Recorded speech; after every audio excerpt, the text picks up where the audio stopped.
데일리베스트 뉴스를 시작합니다. 대부분의 언론이 박근혜 대통령의 상고심 구속 만기를 2019년 4월 16일로 보도하고 있습니다. 10월 16일 1차로 구속기간이 2개월 연장되었는데 상고심의 경우 2개월씩 3차례 구속기간 갱신이 가능하다는 이유에서입니다. 그런데 여러분이 잘 알고 계시는 서정욱 변호사가 박 전 대통령 구속 만기는 2019년 2월 16일 석방 후 충실한 심리하라라는 제목의 기고문을 데일리안에 게재했습니다. 우선 서 변호사는 대부분의 언론이 박근혜 대통령의 상고심 구속 만기를 2019년 4월 16일로 보도하고 있는데 이러한 언론 보도는 형사소송법 제92조 규정과 판례의 취지에 비추어 볼 때 명백한 오류라고 지적했습니다.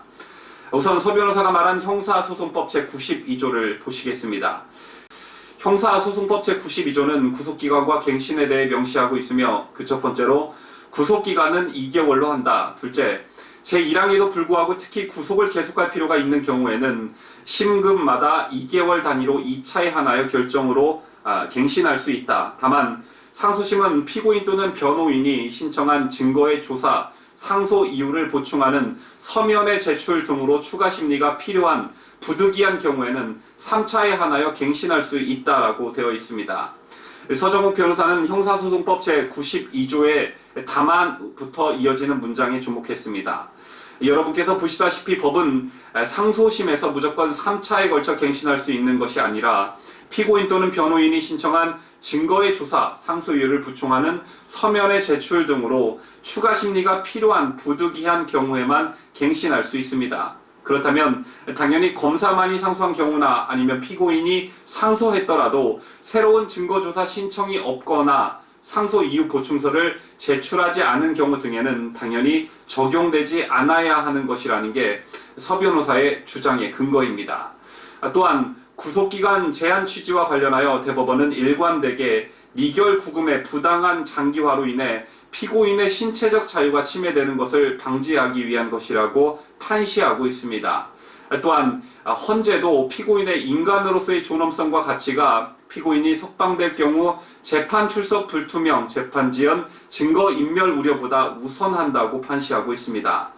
서 변호사는 이러한 판례에 비추어 보더라도 만약 피고인의 이익이 아니라 법원의 심리편이나 검사의 증거조사 필요를 위해 구속기간을 연장한다면 부당하게 피고인의 인권을 침해하게 되는 것이라고 주장했습니다.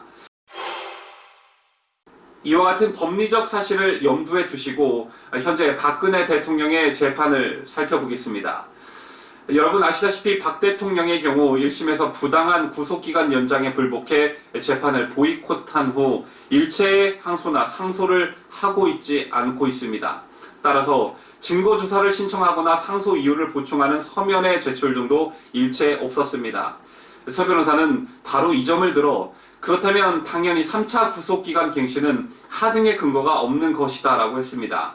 외국의 입법례를 보면 미국은 재판 단계에서 구속기간 제한이 없고 일본도 중범죄의 경우 제한 없이 재판할 수 있지만 우리나라의 경우 장기 미결 구금을 막기 위해 엄연히 구속기간 제한 규정이 있으며 1998년 법원이 이 조항에 대해 위헌법률 심판을 제청했지만 헌재는 기간이 지나면 풀어주고 재판하라며 합헌 결정했으며 기간이 지나치게 짧다면 법을 개정할 일이라고 판시했습니다.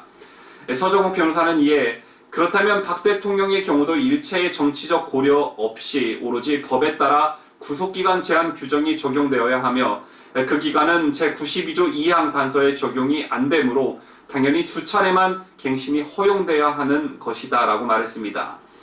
또한 박근혜 대통령 재판의 1심에서 검찰이 6개월 기간 만료 후 법원에 추가 구속영장 발부를 요청하면서 든 이유는 박 전 대통령이 헌법재판소에 탄핵 심판에 출석하지 않았고 수사 과정에서도 불성실한 태도로 일관했으며 석방될 경우 증거인멸과 도주 우려가 있다는 이유였습니다.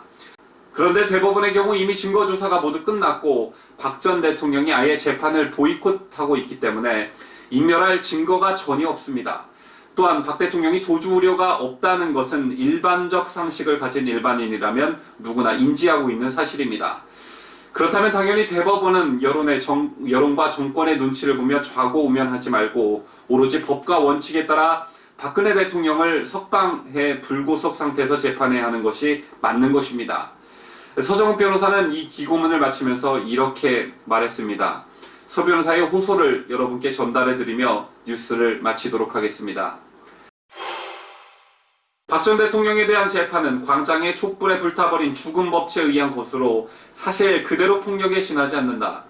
동서와 고금을 통틀어 직접 한 분도 받지 않은 국가의 최고 지도자가 징역 33년을 받은 예가 전무후무하기 때문이다.